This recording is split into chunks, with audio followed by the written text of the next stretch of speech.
What is up, gamers? The Red Dragon here, and we are checking out the latest information on Battlefield 4. So, what we're going to be talking about is a survey that was sent out by EA to a few select people, and in it are some pretty interesting things to consider. Now, this actually broke probably a week or two ago when somebody posted that they had taken this survey.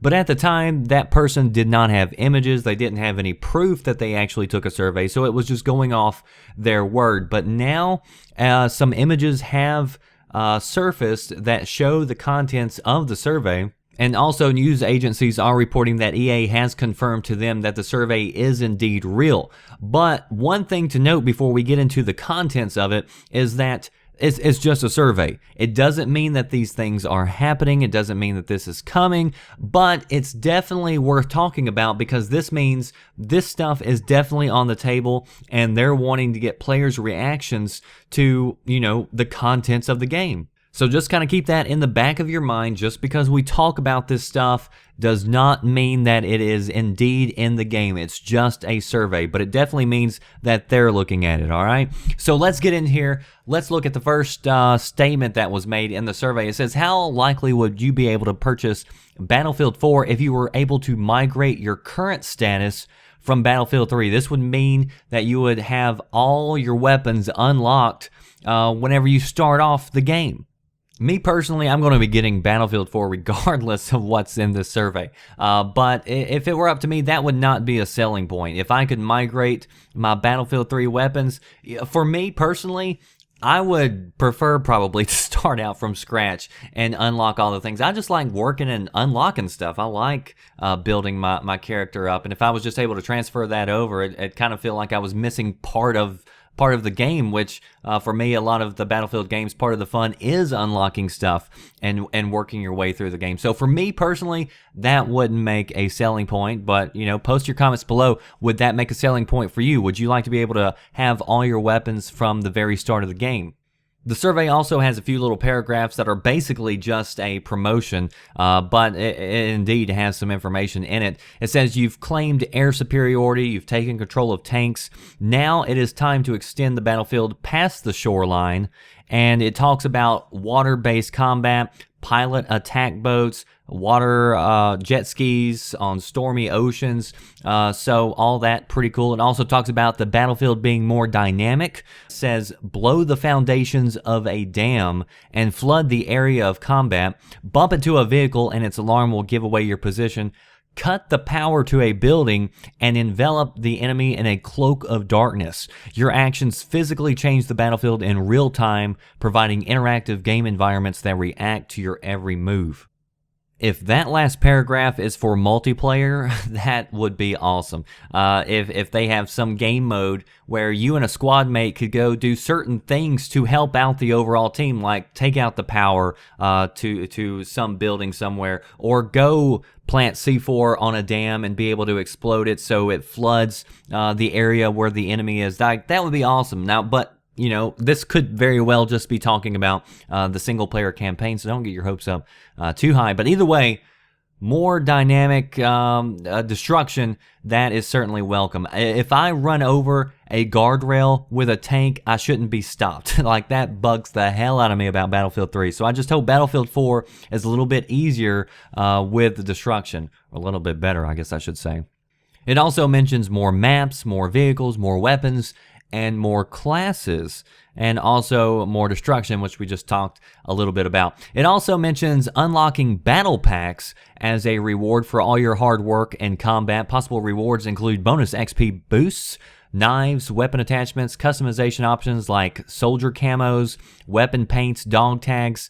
It says it lets you stand out from the battlefield. It says the more you play, the faster you earn them, but with 300 possible battle packs featuring more than 1,200 items, you never know what you'll unlock. Now, a lot of people have said this is compared to something, I believe, in the Mass Effect series. Now, I haven't played the Mass Effect series, so I'm not familiar with these battle packs, but maybe somebody can fill me in the comment section about what that is. But either way, sounds pretty cool, right? And then the survey goes into DLC, and they're just asking players' preferences for the title of the DLC. But the important part is not the name of what the DLC is going to be called. It's going to be what's involved in the DLC. So let me read these 3 descriptions for you. It says, this first one, take to the high seas in epic naval battles, ocean maps and naval combat, new weaponry, harpoon missiles, and coastal batteries. So that would be one DLC. It looks like they're going to focus a lot on the water aspect of this.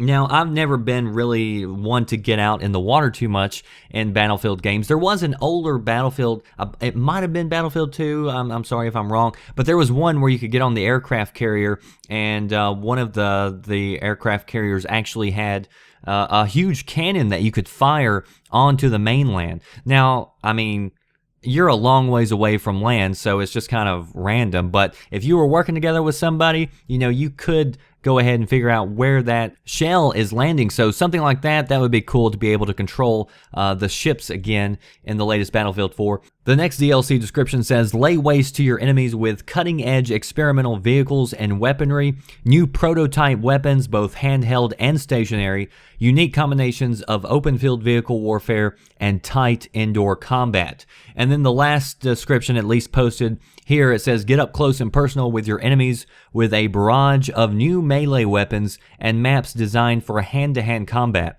It says 10 new melee weapons, including katanas and expandable batons, new stealth kill animations for each melee weapon. So that'll be nice to have a different animation for whatever weapon it is that you're using. But again, keep in mind that this is just a survey, so everything I talked about, it could be there, it could not be there, so we'll just have to wait and see. But it does appear that the survey is real, so I'm going to leave links in the description box so you can go check that out for yourself. Now, the images that were supplied, it didn't actually show everything that was originally reported in the original report about the survey. The only other thing that really was missing from the original survey supposed announcement was that there was talk about DLC and dinosaurs, talking about dino mode and co-op and things like that. Now, we didn't get pictures of that, so I don't know if that user made that up and threw that in there, or if that's really in the survey, but hopefully as more details come out, I'll definitely post it up on VGN. VideoGamesandNews.com. Be sure you check it out for all the latest gaming news and headlines. Also, be sure you check me out on Twitter and Facebook for all the latest information. And also, subscribe and like and comment below. Tell me what you thought was the best thing about the survey. What one thing that I mentioned that you would definitely like to see in Battlefield 4, and just overall in general, what is it in Battlefield 4 that you need to see in this next title? That does it for me, The Red Dragon. I'll see you next time. Thanks for watching.